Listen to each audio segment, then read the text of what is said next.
Relationship advice. Update: my best friend wants me to work with my offender on her wedding. Original story. I have a best friend, we'll call her Tina, who I've known most of my life. We have had a strong friendship from middle school all the way until we graduated from the same college. We have always been there for each other, and I tell her pretty much everything. Back in junior year of high school, a guy, we'll call him Rod, forced me at a house party. He never apologized for it, and it put me in a deep downward spiral to the point where I almost wanted to drop out in order to never see his face again. I told Tina about it, and she did everything she could to support me. Fast forward to early 2020, Tina and her boyfriend, Josh, announced that they were getting engaged, and Tina wanted me to be the maid of honor. I was beyond excited to do it. We've always talked about being each other's maids of honor. There was another detail though. Josh had a similar friendship history with his best man, and they thought it would be adorable if the maid of honor and best man worked together on everything, and were their own second package on their wedding day. I guess it was their way of making us feel a little more excited for weddings of our own. I found out that the best man was going to be Rod, and that he and Josh remained best friends after high school. I thought Rod was just in the friend group, but it turns out they were as close as could be. My heart sunk, and I simply didn't know how to respond. They expected us to work together and be together the whole wedding process, and that sounded like literal hell. I started thinking about whether Tina never told Josh, or that Josh heard and just didn't care. All I know is that I was having second thoughts about the wedding after that. I texted Tina about my concerns with Rod coming in the most polite way possible, and she sent me this in reply. I know about what happened with you guys back in the day, but Rod seems to be a great guy now. It would just really mean a lot if you can push that memory away for the duration of this. Please, just trust me. I didn't know how to respond to this, and luckily the wedding planning process has been at a halt since COVID. I haven't responded to her since that text, but now this has really been bugging me. Should I just say no? It would probably break her heart, but I just don't know if I can handle working with my offender. Help? Now for the top advice before reading the update. Say no. If she wants you to do this, she is not your friend, period. If my fiancé was friends with someone who forced my friend, I would be making an ultimatum that the friendship with the offender ends. Good Lord, no, do not feel bad about this. I am angry on your behalf. I don't knowingly associate with offenders, and I sure as heck wouldn't marry someone who knowingly does as well. Let alone my best friend's attacker. What the actual hell kind of people are these? 100%. You should say no. Her opinion of, he seems like a great guy now, and, just trust me, is so unbelievably inconsiderate and neglects the impact of what Rod has done to you. No friend should ever put you even in a position like this, and it is well within reason to politely say no and hold your ground. I feel so strongly I'm adding another this, plus an upvote. She is completely disrespecting you, and the trauma and pain you've been through. She doesn't give a crap about the trust you have placed in her. You really want to subject yourself to spending time, possibly alone, with your attacker, for a friend like that? Let alone, at all? Don't do it. She clearly doesn't give a damn about your feelings. You need to distance yourself from the feeling of obligation you have, and your desire to please her. She's absolutely not worth it. She does not care about you the way she should, and it is not worth it to even see Rod, let alone work with him. I would simply text her and say, no, this is not okay, he forced me. The situation she's putting you in is totally messed up. And now for the update. First of all, thank you so much for the support on my first post. I did not expect it to gain that much attention. I guess a lot happened since then? I don't know if it's even been a week yet. But this is going to change my life, perhaps for the better. There were hundreds of comments, and I'd thought I'd address a few questions regarding the incident itself. I don't appreciate how some of these were asked, but I'll share anyway for the sake of clarifying things. 1. Was I under the influence? Yes, but I remember vividly saying no. I was drunk enough to have all my strength and mobility wonky, but I didn't black out or anything. The force he used on me didn't seem that of someone who was drunk. He looked completely sober, but I could be wrong. I remember a couple of times when I was trying to lift myself off the bed, and he would push me back down. I remember the expression on his face. Like you guys said, I wouldn't wish it on my worst enemy. That's all I'm willing to share for now. The only person who knows all the details is Tina. Is it bad that I wish she knew nothing now? Maybe it would hurt less. 2. Why didn't I report it? Because I saw how that turned out for other girls I knew. I've had a few other friends, not Tina, who have had the same thing happen to them and nothing came out of reporting it, and it made them feel worse. Just the few comments calling me a liar stung, so I can't imagine how I would have felt back as my unstable teen self.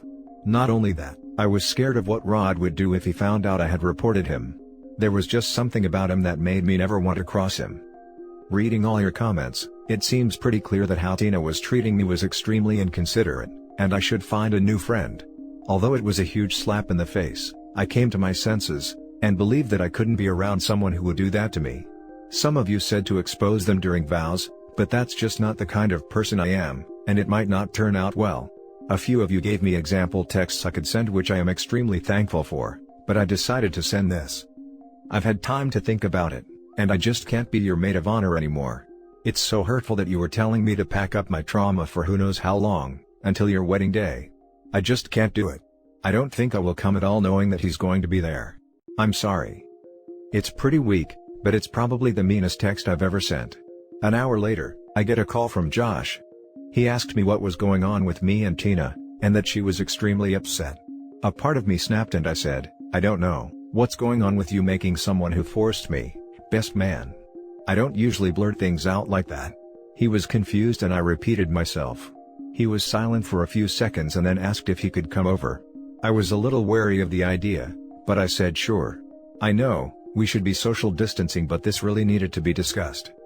He comes to my apartment 40 minutes later without Tina. I have never hung out with Josh one-on-one before, it was always with Tina. Josh always had a really cute and sweet personality, and I've always approved of him when it came to dating her. He was really only a friendly acquaintance to me though. We sat down and spoke for over an hour. Tina had told Josh that the reason I wasn't coming to the wedding was that I didn't want to work with Rod. Because I had a crush on him. And thought she was forcing the relationship too much. So basically, she said we had a petty girl fight. My jaw hit the floor and I was fuming. She had obviously never told Josh what Rod did to me. I shared that Rod had forced me back in high school, and that Tina knew about it. I asked if he knew too. He said he didn't, but at one point, Rod did mention that a few crazy witches implicated him of our senior year. This obviously didn't include me, since I only told Tina and a few family members. Josh believed him at the time, but I guess after hearing me say it, it's starting to dawn on him that his friend was a liar. Here's something that I didn't expect. Josh shared with me that he was forced when he was a kid by an older brother of a friend he had. He said that if he was forced to work with said brother on a wedding, he would absolutely refuse. He apologized heavily on behalf of Tina, but I won't forgive unless she says it herself. I know some of you may think Josh is lying, but I believe him. I could see it by Josh's face and body language that the realization really weighed down on him, and I felt bad. In a way, we were both going through a betrayal. I asked if he was okay to go home, and he said yes. He thanked me for telling him and left. I don't know if I'll stay in touch with him, but I was beyond furious with Tina at this point. I was expecting an angry text coming from her, and sure enough, I got it at like midnight. She went off saying that I'm going to end up destroying their marriage, how could I do that to her, etc. etc. I just pressed the block button and went to bed. Quickest decision ever made. I'm feeling a little down in the dumps right now, yet slightly relieved. I'm going to try to connect with other friends and try to move on from this. If I'm feeling brave enough, I might try to find these crazy witches, and see if we can make a case against Rod. Knowing that there are other victims makes me feel so guilty I want to scream. Sorry it's not too happy of an ending, but I think it might have been more unhappy if I decided to go along with it. Thank you Reddit. Now for some comments. This is a somewhat wonderful update. While disappointed to see your friend, Tina, failing at being a friend, it brings me great pleasure to see Josh is a great human being and you are no longer working with this scumbag named Rod. You just saved yourself a lot of headache and emotional pain, and probably saved Josh from a horrible person. Win-win really.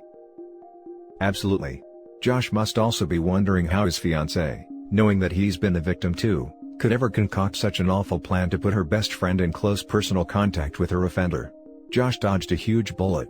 Now he can clean house and lose Tina and Rod, who are obviously terrible people. I'm livid for you OP. F that noise. Tina showed her true colors and she never told Josh the truth. Josh sounds like a decent guy. You should stay in touch with him, especially since it sounds like in the reckoning with Josh and Tina, he's going to have to clean house, ending toxic friendships. There may be pressure on him to rug sweep, so hearing a voice of reason like yours may be a help.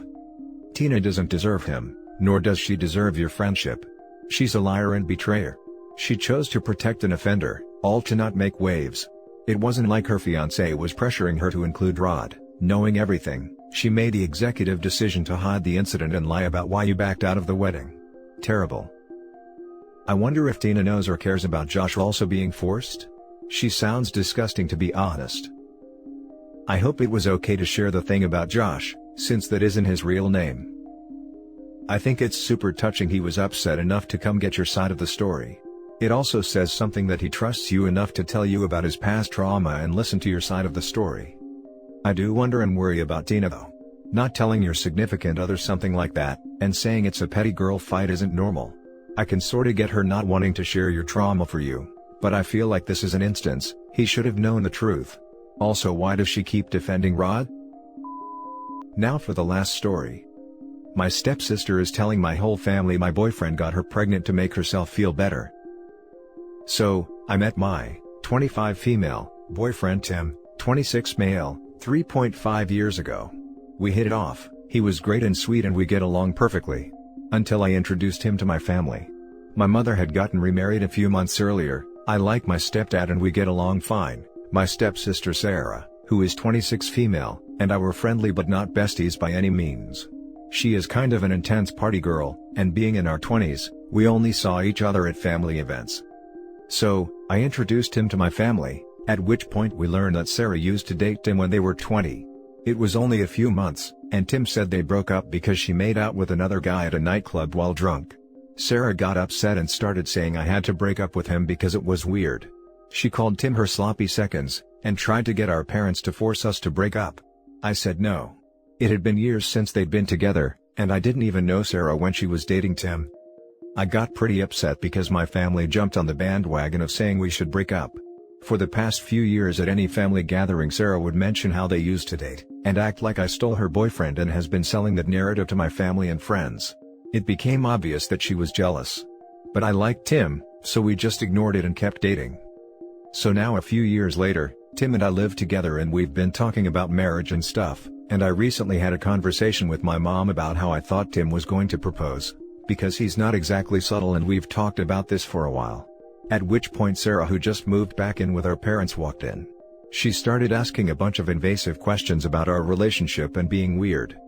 Sarah is 4 months pregnant, the father, she said, was some deadbeat guy she'd hooked up with who wants nothing to do with her, but she wants to keep the baby. I'd been making an effort taking her to appointments and offering to help babysit and trying to be excited for her. Until a week ago when my stepdad sent me a long text, saying how I could marry Tim because he is the real father of Sarah's baby. I was immediately very upset and confronted Tim, who was completely shocked and said Sarah was lying. He said there's no way and he didn't cheat on me, and he would gladly have a paternity test to prove that. Unsure, I asked Sarah for more details about when they slept together, which she says happened a few times. She was shaky, and went back and forth on details. The dates and times don't match up with what I can remember of what Tim and I have been doing. She also said she came to our house to see him, but since COVID, I've been working from home. So, I can't imagine how they'd manage that. I'm pretty sure now that she's lying to get us to break up, because she's still jealous. But now my family are involved and have been sending me hateful messages saying I need to break up with Tim and let him be with Sarah. She's telling everyone he's in love with her, and I'm keeping him from her. She has no proof and he strictly denied everything. I texted her asking for proof of any of this happening, and she sent me some fake photoshopped screenshots, that I can tell are fake, where she's put Tim's name over a friend's number and pretended he was messaging her. I checked, and the friend all but admitted it to me and tried to laugh it off. She badly photoshopped the timestamps. I actually don't know what to do now. I believe Tim and we are still together, but this has kind of thrown a wedge in everything. Sarah has poisoned my relationship with our parents and my family. I feel sick to my stomach, and Sarah is now saying she won't give me a paternity test. For now, I've cut everyone off except Tim, but I don't know what to do now. Now for the top comments. You can have Tim file a paternity action in court, based on the accusations. Then a court order would force Sarah into admitting that she is lying. Not you can have him, freaking make him. Especially if this is in the US. Parental fraud is a very real thing. And there are men across the country paying child support for children that are not theirs, because mom put his name on the birth certificate, or on requests for assistance. She could literally force him to pay for things for the next 18 years. There has been a challenge put forward. Force the court to order a damn DNA test now, before she wrangles 18 years of support out of both of you. Tell her paternity test or shut the F up. Tell the whole family that they are cut off if she doesn't have the paternity test. They are taking her side without proof. Look, I don't believe for 1 second he is the father. But, to see that the family would openly support this woman, who is claiming to have slept with her sister's man? Throw the whole family away. I was immediately very upset and confronted Tim, who was completely shocked and said Sarah was lying. He said there's no way and he didn't cheat on me, and he would gladly have a paternity test to prove that. If he's willing to do that, there's no way he's the father. Sarah is now saying she won't give me a paternity test. Yeah, because it would expose her for the liar she is. Tell your family that Tim is perfectly willing to do a paternity test, and Sarah isn't. If your family believes her in light of that, they're too stupid to bother with, in my opinion. Also, if possible, have Tim talk to your family OP. She's saying that he loves her and you are stopping him from being with her. He can say something like, I just want to tell you all that what Sarah is saying is a lie. I have not slept with her since I was 20 years old, I have also not told her that I love her, or had any kind of relationship with her for years, and to prove that, I want to take a paternity test. If she continues to lie about this subject and provide fake proof, such as the screenshots that have proven to be fake and wrong date on the calendar on when they supposedly met, I will pursue legal action against her. Your daughter has severe mental issues, please get her some help. And that's it for this video guys. If you have thoughts to share, leave a comment below. Don't forget to hit like and subscribe if you like this content. I'll catch you in the next one. Good day everyone.